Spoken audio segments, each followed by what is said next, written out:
Let me show you how to go from this to this. Hey, good morning guys. It's Julie from Faith Family and a Farm. I am up early this morning. I have about an hour and 20 minutes or so before I have to go to work. I've been gonna do this all week, but I get so tired in the evenings now. So anyway, I am gonna show you today how to make some pear honey. So pear honey is a recipe that my great granny Effie, that Effie is named after, used to do, and you can put it in some rolled out biscuits and make pear tarts, and they are so outrageously fantastic. And so my mom actually has already put up a cooking of this for me this year when their pears were ready. And over at Turn Time recently, Ezra had some pears, so Matt got some pears from Ezra. So I'm going to put up cooking up pear honey. So I'm going to show you how to do that. All you need is 5 cups of ground up pears, so peeled, cut up, and then we'll put them through like a food processor or through the Ninja to grind them up. You're going to drain those really well. You need some crushed pineapple, and you need some sugar. And then you need, of course, to do a hot water bath method just to seal, and we'll walk through that a little bit. So this will, it really doesn't take long at all. We're going to get started.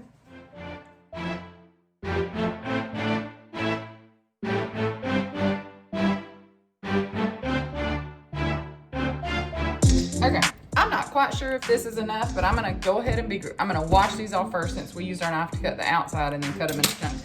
So I'm gonna rinse them off with the water and then let them drain a little bit in the strainer. And then I'm gonna go ahead and start putting them through the Ninja so that we can see how many we have. So again, we're looking to get 5 cups of ground pears. If not, I've still got plenty, but I'm only gonna do 1 cooking this morning since I have to go to work today. I hope all of y'all are off for Thanksgiving. We still have to work, but I am off Thursday and Friday, and for that I'm super thankful. So get started grinding these up. All right, so I'm just using my little Ninja this morning, just because I don't have that much to do, so it's a lot. If I had a huge amount to do, I'd definitely break out the bigger one, as you can do some more. So I'm gonna fill that up through here, and then you really want it to end up being like almost like an applesauce type texture. A couple little chunks is fine, but you don't want big chunks.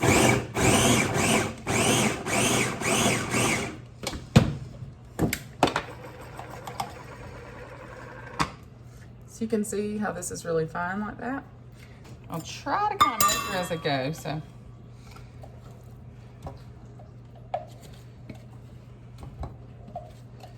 So that one thing full is right at just smidgen over 5 cups, or a cup. So smidgen over a cup. So I need to have about 5 of those, and I think I got that. I think I got that much in my bowl. So we'll finish this up, and we'll come back, and I'll show you what we're doing next. Okay, so I got those all chopped up. I'm gonna put a little piece of cheesecloth in there. You don't have to do this. You can put it in just a regular strainer, but I have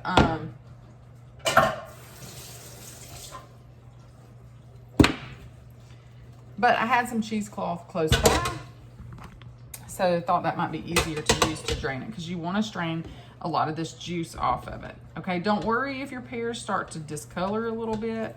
That's normal, just for pears in general. You're going to mix it in a minute with some sugar and pineapple. Oh, like there's a little chunk. I would take that chunk out. All your stuff that you peel off your pears, you probably already do this if you've got chickens. But for goodness sake, our chickens will eat those up. So that's why you see them in a little bowl. The boys will take those down to the chickens this morning as a little treat, and they'll be super happy. So you can hear some of that juice just draining off of there. So we're gonna let that drain for a few minutes, and then we're gonna come back and we're gonna get it mixed in the pot. Okay, I probably definitely don't need a pot this big. I'd grabbed a big stock pot, but that's okay. A lot of times I would use it for sure if I was doubling the recipe, which you can and not harm anything. So I'm gonna go ahead and scoop out 5 cups, which should be everything in here, of this pears. 3, 4.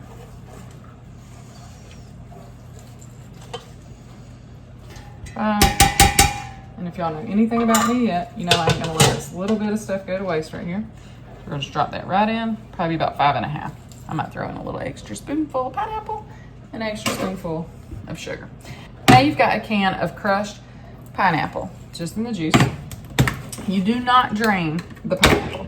This is just like it is. So it is 1 cup of crushed pineapple. So we're just gonna pour that right in my cup. Juice and all. One more little sprinkle for my extra little bit of pears. Put that right to the side. And then you're gonna get out your sugar canister and you're gonna close your eyes when you put 4 cups of sugar in here. And I say close your eyes because it is a lot of sugar, but it is good. If I've got any jelly makers out there, you'll know. I mean, you can make good jelly, but I mean, I don't make a sugar-free jelly. Mine's definitely has sugar in it, so it is. Okay. Again, it's for my extra little bit of pears. So I'm going to turn this on. I'm going to turn it on to kind of a medium-high heat so it can be heating through. You're going to mix it all together. So I'm going to grab a big spoon, mix it all together, and then we're going to let it come to a boil. It's going to come to a boil, and it's going to thicken probably over about 35 minutes. So I have 40 minutes before I have to go to work. So probably what's going to happen today is I'm going to bring this to a boil. I'm going to let it hang out here today, and then when I get home tonight, I'll probably warm it back up. I'll have the kids put it in the refrigerator when it cools down.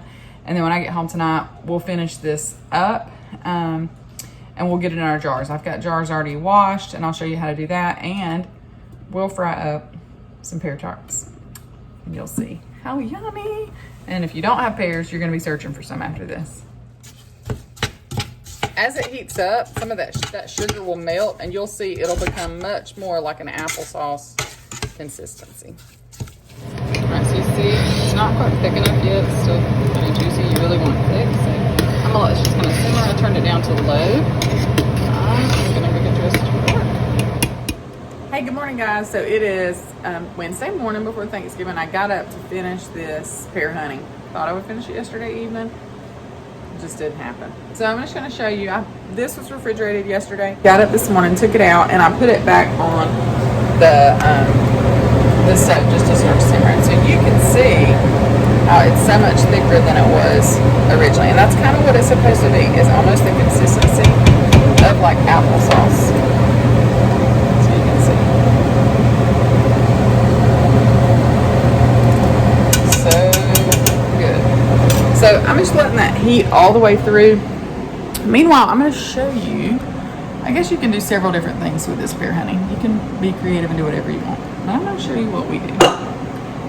And just like you closed your eyes when you put the 4 cups of sugar in that bowl, in that pot, you're going to close your eyes when you do some of this. I know this is not a healthy breakfast or healthy dessert, but it's so freaking good. Rolling out for me. I get some generic, basic biscuits. I really don't love all the layered biscuits because they flake apart too much. Used to be my favorite part as a kid.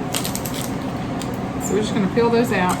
I've got a pastry sheet laid out here, and so I've got a little bit of all-purpose flour there. I've got my rolling pin. So you're gonna take one of these little circles, okay? I just douse it on both sides, kind of spread this out a little bit. And you're gonna take this, and you're gonna roll it just into a circle. As big as you can within reason, okay? So you're gonna take that, and then, throw my stuff out here. Then you're gonna take your pear honey, and you're gonna put about a teaspoon or so, teaspoon and a half on that one side. You're gonna fold this over like a tart, dip your fork in the flour, and you're gonna fork around all the edges, okay? You're just gonna rotate around, just like so. A lot of times I will take it over just to make sure that those crease together good, and put here. Now I'm gonna go ahead and make up a few of these. You can't really make them up super far ahead of time because the honey will start to moisten that dough a little bit. You don't really want that. But so I'm gonna get busy rolling these circles. What I'm waiting on now is for that pear honey from yesterday to go ahead. This is some I just scooped out of there, just because I didn't care if it was hot to use it for this morning. But it's getting hot, so we can put it in the jars, because I've got jars already. I've got my water for my hot water bath already heating up over on the stove. So That way we can can what we have of this pear honey, and then you can have it on the shelf all through the winter, even when pears are not in season. So, having to get all this done before Thanksgiving. It's Wednesday before Thanksgiving, so I got to get some cooking done tonight. It is just me and Matt and the kiddos tomorrow, I think. Unless somebody needs food and you live close, then I always have enough to feed an army. So my house is chaos. If you can deal with that, then, well, you're welcome to come on over.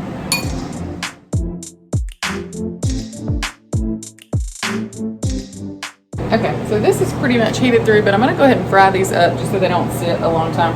So I've got a cast iron skillet that I sprayed with some nonstick spray. Put just a little bit of oil in there, really just enough to brown these tarts. So we're going to fry these up, and then we'll get this hot water bath going to show you how to can these. I've just got two more to fill here. Okay, so got my oil heated up. If you didn't know how to check to see if oil was ready to be put something in, you can take a wooden spoon. This is a silicone spoon, but you can do the end of it with. And you take and put it right there. You see the bubbles coming around the end of the spoon? That means it's ready. I'm going to show you what we're going to do here. Let me set this up. Just going to drop these in.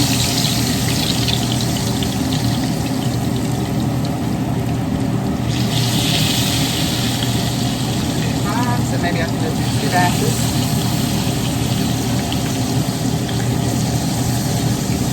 It does not have to stay in there for a second.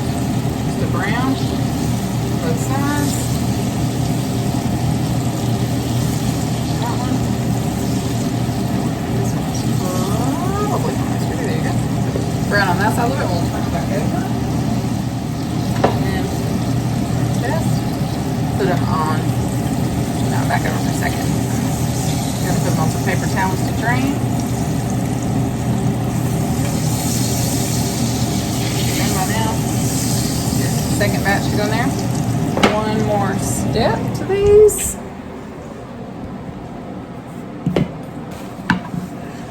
Powdered sugar. You can just tap, cover the top in powdered sugar.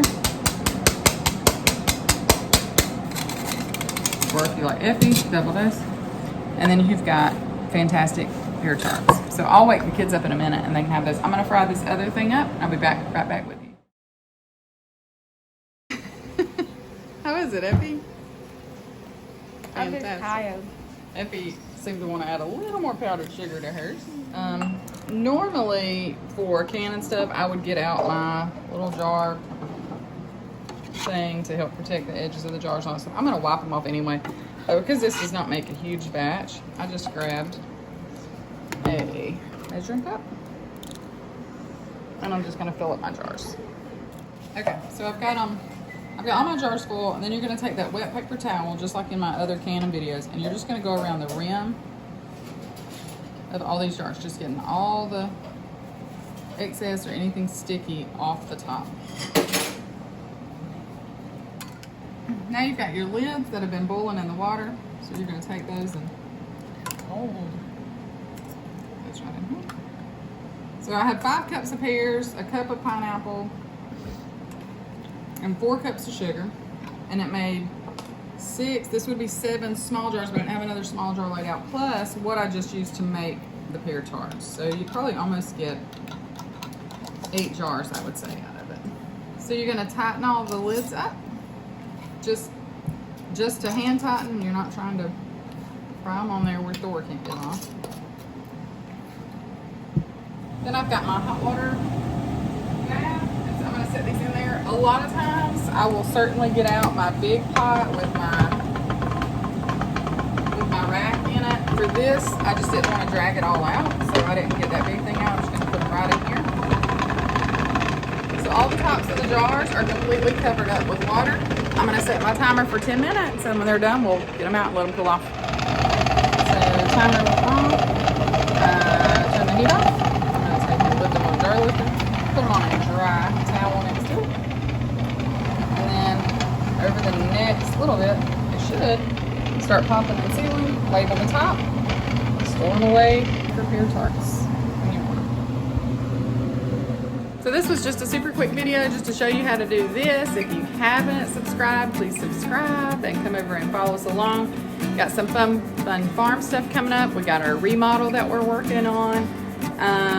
Just a little bit of everything. Really, the remodel is probably the centerpiece right now, and farm stuff is around that. It's just all just a bit crazy right now, but I guess I wouldn't have it any other way. Tomorrow's Thanksgiving. Y'all have a fantastic, fantastic holiday. We are all way more blessed than we probably ever deserve. So happy Thanksgiving, y'all. Thanks for joining. Bye.